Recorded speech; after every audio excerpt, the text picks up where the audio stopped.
set me on fire, striking a match on my lips, hot like June, cutting the wire, shutting the lights off in this room. Don't you feel it too?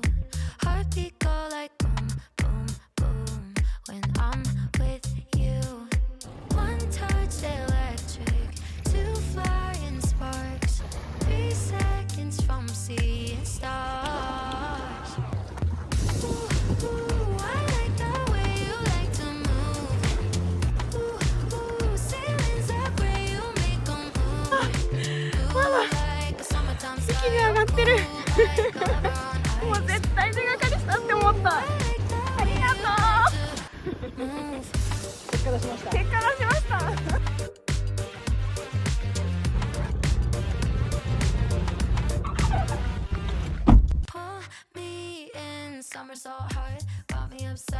皆さんこんにちは。釣れない釣りログのあきです。私は今日は弟を引き連れて久々の千葉県南房総へと向かっています。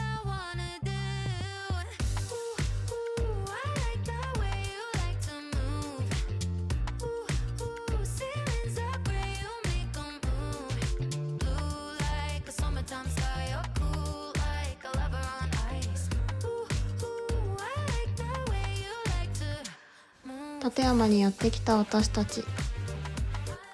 人気の釣り場は予想通り大混雑。混み合った場所より思いっきり竿を振れそうなこちらの釣り場へとやってきました。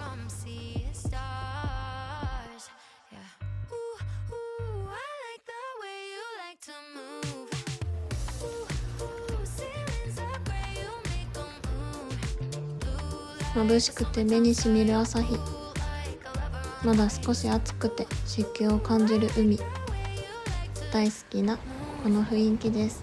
私たちは館山の方の釣り場にやってきました。これからちょっとここで竿を出して遊んでみたいなと思います。この後あんな瞬間が訪れるとも知らず、私たちはこちらの場所で竿を出していきます。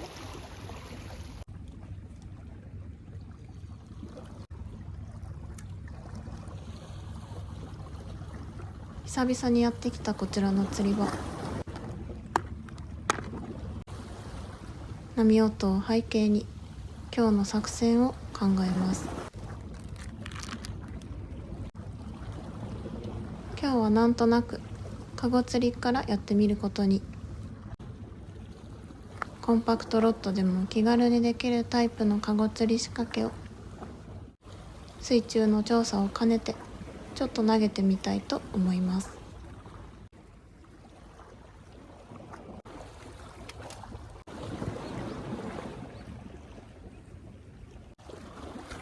今日は新アイテムのリールキーホルダーも持ってきました。いつも腰にエギやハサミなどすぐ使うものをつけておくのですが、釣り中なかなか激しく使うのですぐにダメになってしまうことが多く、タフなものを探していました。こちらがどれぐらいタフかというと、巻き取った時マグネットで固定されるので、重いものをぶら下げてもビヨンと伸びてしまわないし、耐久性のある金属ワイヤーが60センチまで伸びてくれるので、手の離せない釣り中でも可動域が広くとても助かります。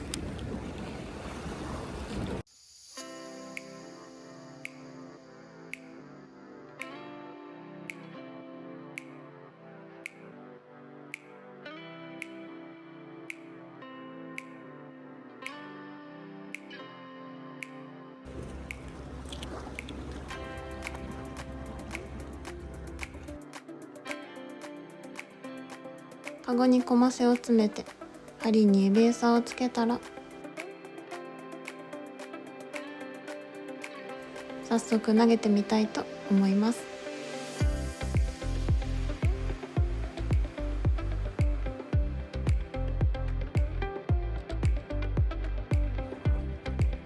軽く投げたらコマセにお魚が集まってくる想像をして、その時を待ってみます。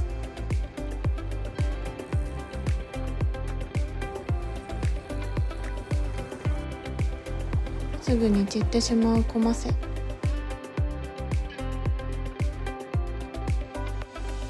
こまめに補充してまた投げていきます。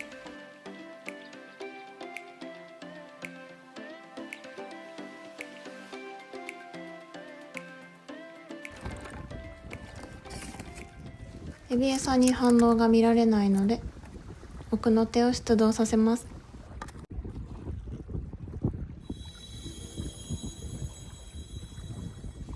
本日もちゃんと同行してもらっていた青い染めを針につけ、コマセと青い染めでタゴ釣りをやってみます。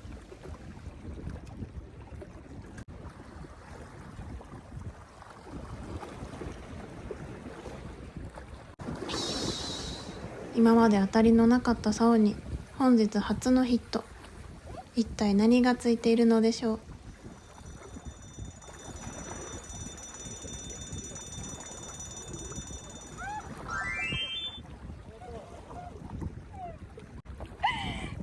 ベラが釣れてくれました。本日1匹目、磯目で釣れてくれたのはこの子。針を外そうとしたところ、しっかり飲まれてしまっていたのでリリースせずに今回はお持ち帰りしてみることに。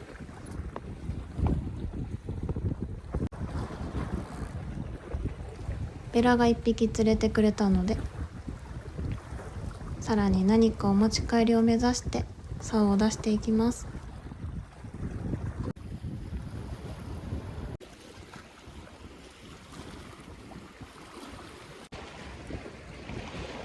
反応がなさそうなので、その間にもう一本の竿を準備していきます。そういえばと腰につけていたピンクエギをなんとなく手に取って2本目の竿にセットして投げてみることに。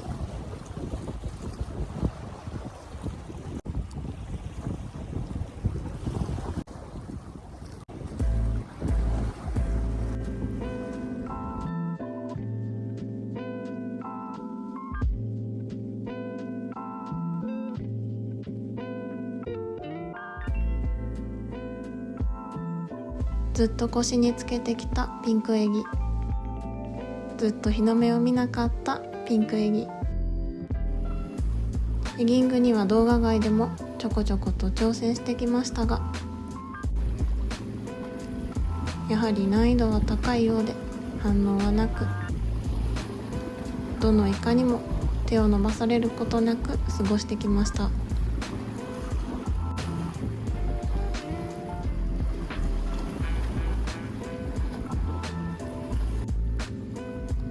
何とかしてしばらくすると心が折れてくるのが私のエギング。この海にイカはいなかった。そういうことにしてまた餌釣りに手を伸ばすのが私のいつものルーティンです。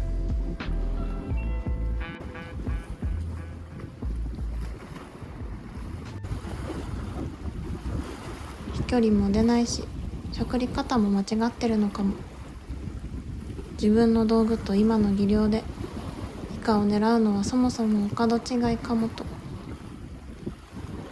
よぎる気持ちとともにひたすら竿を振っていきます。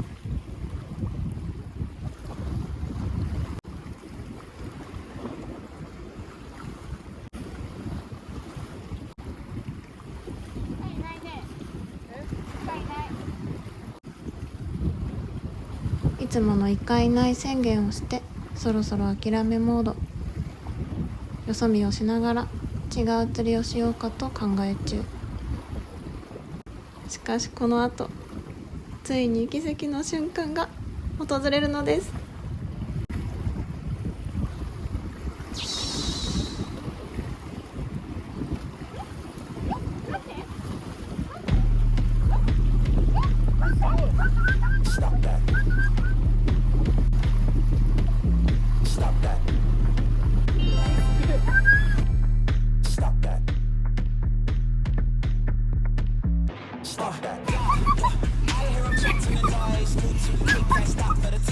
ついに登場。エギングで釣ったコウイカです。うまそう。ついにこの時が。ピンクエギに手を伸ばしてくれたコウイカ。お持ち帰りして美味しくいただきたいと思います。念願の関東で自分で釣ったイカで居酒屋開店決定です。わかった。まだ息が上がってる。もう絶対手がかりしたって思った。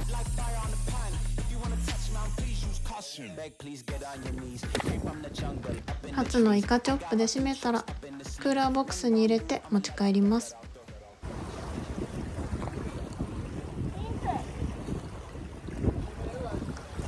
やった方がいい。全然しゃくってないよ。ぼーっとしてたもん。この海にイカはいる。今すぐピンクのエギを投げるんだと隣で竿を出す弟に伝えたら、私もさらなる一匹を目指してエギを投げていきます。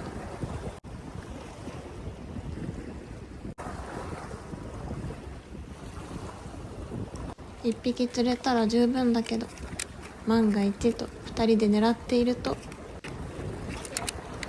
まさかの弟もヒットです。慌てて近くまで駆け寄ります。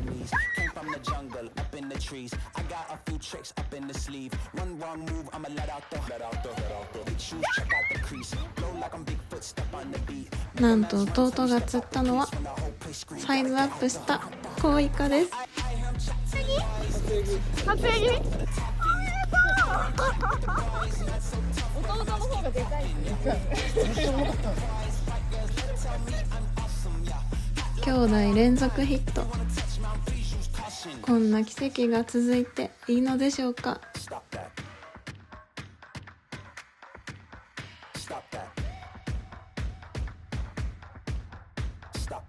まさか連続でさ釣れると思わなかったね。正直無理だと思ってたでしょ、ぶっちゃけ。ワンちゃんなんか奇跡のイカだったんだろうね。なんかグッてこう、あれ稲刈りと思ってなんか負けるのブルルってなるしなってきた。このサイズ感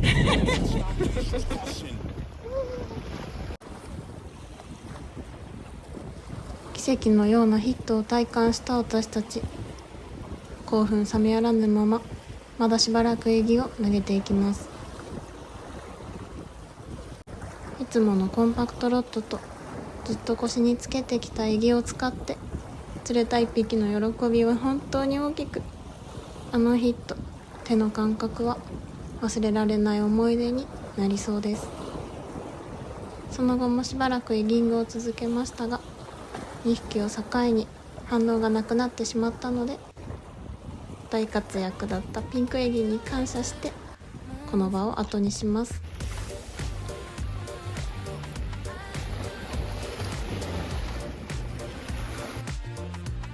イカの釣り場を後にし、場所を少し移動してきた私たち。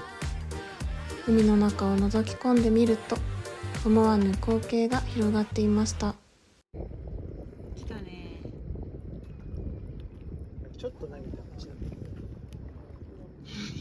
めっちゃ残っていた青い染めを使い、フグたちに群がられることを覚悟して海底調査をしていきます。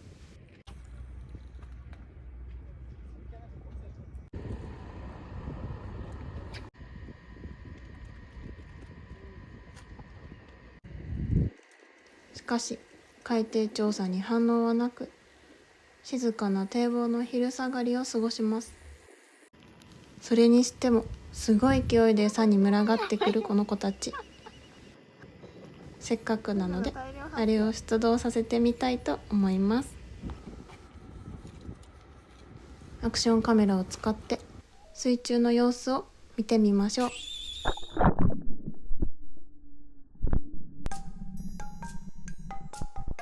チビフグだらけの海の中に水中カメラを沈めてみると、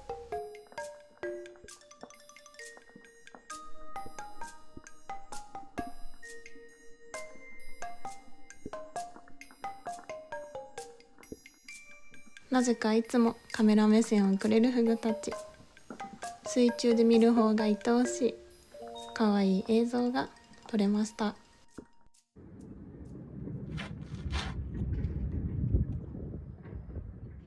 それじゃあ、ちょっとこっちでは超過厳しかったんですけど、朝イカが釣れたので今日は大満足で帰ります。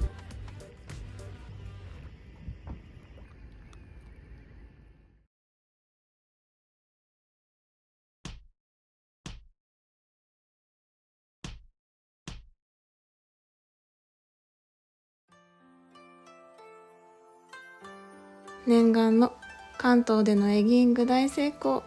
釣れてくれたコウイカを料理していきます。こちらが私が最初に釣ったコウイカ。こちらは弟が釣ったさらに大きなコウイカです。せっかくなので重さを計測してみます。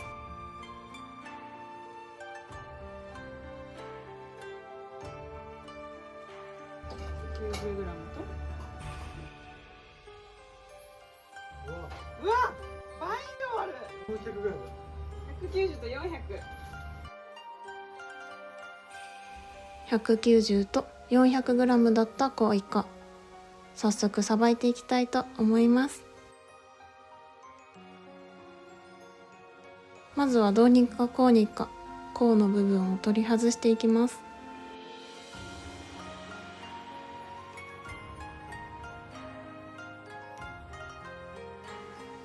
内臓を出したら、くちばしと目を切り離し、皮を剥いでいきます。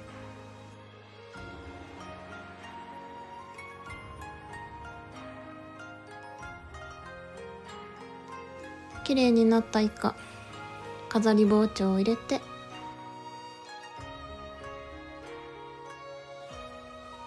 こちらをお刺身用に切っていきます。ゲソの方も食べやすい大きさに切っていきます。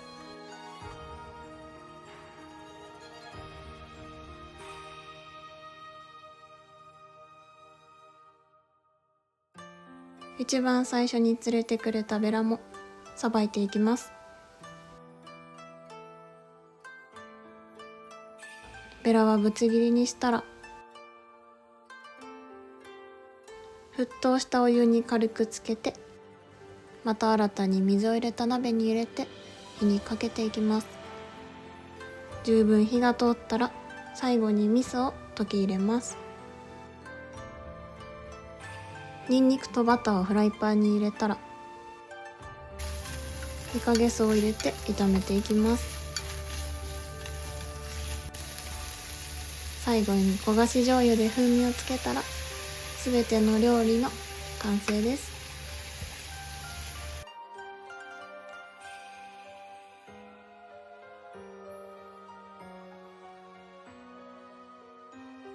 バター醤油で炒めたコウイカのゲソ、お好みで七味とレモンをかけてどうぞ。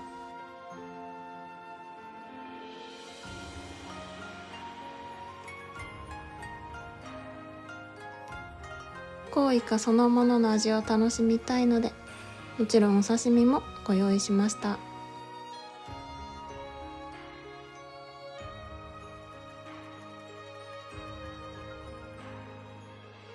ベラの身は今回はお味噌汁でいただきます。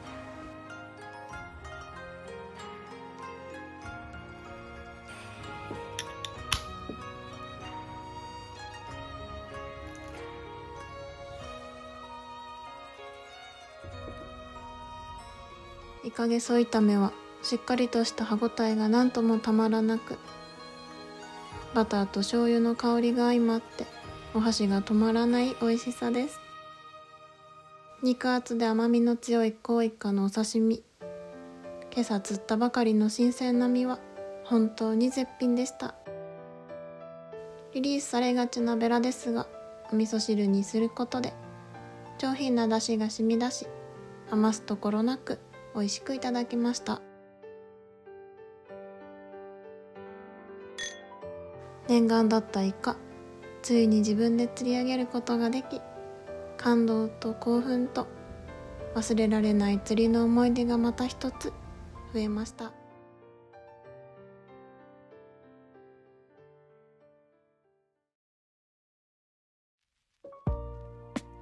今日の動画も最後まで見ていただきありがとうございました。宮古島編で師匠とアオリイカを釣ってからもずっと挑戦してきていたエギング。いよいよ今回関東の海で自分の力で釣り上げることができ、この海にイカはいたんだと証明することができました。そしてサイズアップしたイカをすぐ釣り上げた弟。今回は素晴らしい結果でした。皆さんにもこの感動が動画を通して伝わっていったら嬉しいです。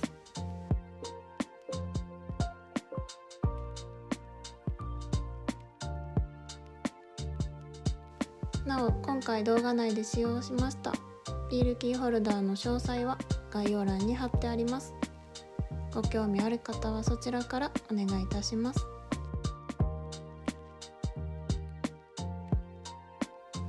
次はどこへ行こうか。それではまた次回の動画でお会いしましょう。釣れない釣りログ